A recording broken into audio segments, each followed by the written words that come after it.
Good morning, YouTube friends. Long time no video. We had to spend a couple of weekends at the office. There was some stuff we had to take care of and catch up on, so I didn't get a chance to come down to the boat. Which was really disappointing, but we had to get some stuff taken care of there.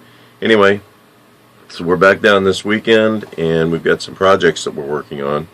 One of the projects is going to be measuring for a mount for our GPS to go on the steering pedestal. We've got a couple of ideas on that. I got a mount that I'm looking at that I really like. I want to see if I can get my hands on it and if it's going to work out for me.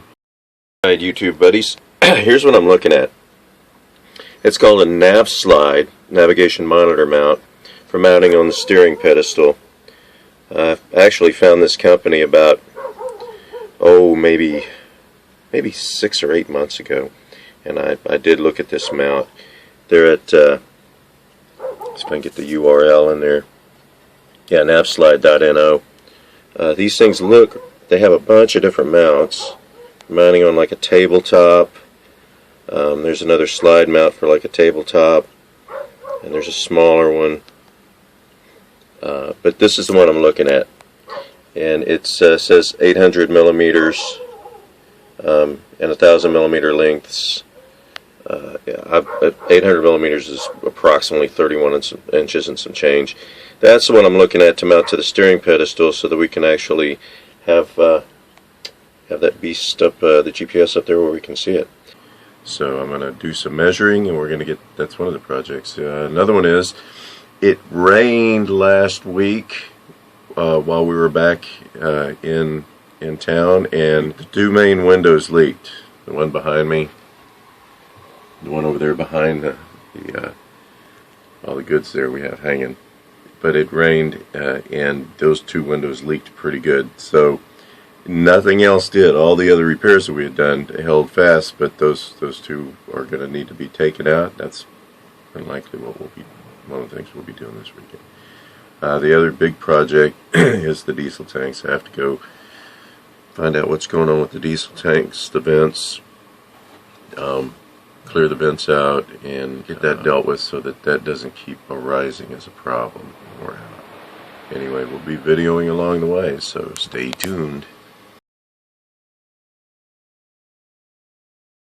Alrighty, so I cleared off the quarter berth here, got all the cabinets out. There's a little access hatch. Now, last time we were out at sea, we had switched over to this tank, which was actually full at the time. I'd surmised that some of the diesel was flowing through the Y valve into this tank, and a little bit started leaking out through the vent. So I go to loosen the cap on this to see how much fuel I've got and see if there's pressure building up, and I got one screw loose and diesel started coming out of the top. So the tank was overflowing, probably because it was spilling in from the other tank. So I immediately shut the valve on that tank off. Somebody, which I thought was wiser than me, told us to keep both of the valves open if pressure was building up in one tank. But that's not going to work either. The problem has to be fixed. So we burnt some of the diesel out of it and relieved the pressure, and so I'm going to dig into this and find out what's going on. Discovery number one, I take that ground wire off for the tank gauge for the float, and I start getting all kind of beeps in my electrical system. So I got a ground loop somewhere, and for part of the system at least to be grounding through the fuel tank is just a little crazy. So we're going to shut everything down, and got the access panel open here. I'm going to see what's going on, where the ground loop is, and we're going to do a proper grounding. This is kind of a rat's nest in here to a certain degree. I've been meaning to dig into it a little bit anyway, so we're going to do a little straightening up in here. Okay, so I have a temporary ground wire there that is going to bypass that ground loop on the fuel tank, and I have it hooked in directly from the negative battery post that goes to the side of the engine and the rest of the system into. And what I have found here is that I have a full tank of diesel over here.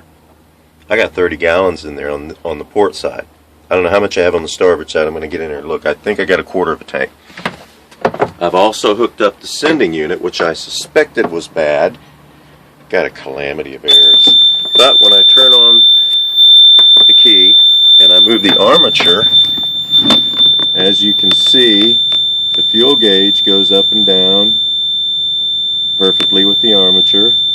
I can wiggle it around in different points and it doesn't jump up and down like there's a bad connection. So we're going to assume now that the sending unit is good. So that leaves me with the dilemma, and I think I took bad advice when a supposedly knowledgeable person in this told me keep both tanks valves open and it will alleviate pressure. Well, that's not necessarily the case. If you're sailing and you're heeling over and both tanks are open, one tank spills all its diesel into the other side slowly, overfills it up beyond the pressure vent, then the tank heats up and starts pushing diesel out because it's overfilled, and it's going to push diesel out until it gets to the level below the vent. Now, I think we had really bad advice, and I was too stupid to go in and try to verify and figure out exactly what was going on. So now we keep only one tank's valve open, and we switch over as we need. But we've got at least one full tank of diesel. That sending unit is working. The reason that kept telling me I had full diesel all the time in this tank is because it kept spilling out of the other tank into this one. And unfortunately, with having both valves open, it probably started sucking air out of the starboard tank instead of sucking fuel out of this one. So I should have shut the starboard tank. Anyway, there's never take advice from strangers without verifying. So she's all buttoned back up. Found another issue which was really interesting when I got in and I started checking the engine, as I like to do when I'm in there. Temperature sensor wire was laying off the sensor and onto the side of the engine. Wasn't connected. That is pretty scary because we've had to rebuild the top side because of an alarm situation on the engine that didn't happen, and the engine overheated. So I'm wondering why the heck that connection was off to the side. Could have been that when we actually did run out of fuel in one of the tanks several months ago, the engine sputtered and shook really badly for a sec. That could have knocked it off. The connection, when I pushed it back on initially, it wasn't very tight. It's a push-on connection.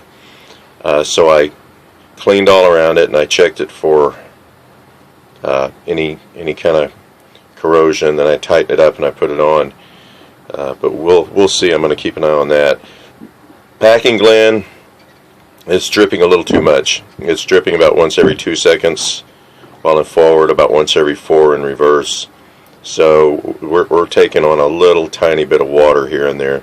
Not a huge deal. I just probably need to tighten it up a little bit. Hope I don't have to replace the packing in the stuffing box back there. Anyway, so success. I'm going to check the starboard fuel tank now for fuel level, and then check it against the gauge as I have before, just to get a warm and fuzzy on that too. Okay, so looking at the starboard tank, you can see down in there the approximate level of the diesel. Looks like it may be a quarter of a tank, which is what the gauge is reading. So once again, I have a warm and fuzzy that this gauge is working, although as the level goes up and down and sloshes a bit, this gauge will slam down to E and go back up. So we've got a sending unit that's going bad there. I'm going to have to replace that. But all in all, right now it's giving me an honest reading most of the time. So we got 30 gallons full. This one's a quarter of a tank, which is what, about 10 gallons, about 8 gallons, somewhere around in there. So we're good with that.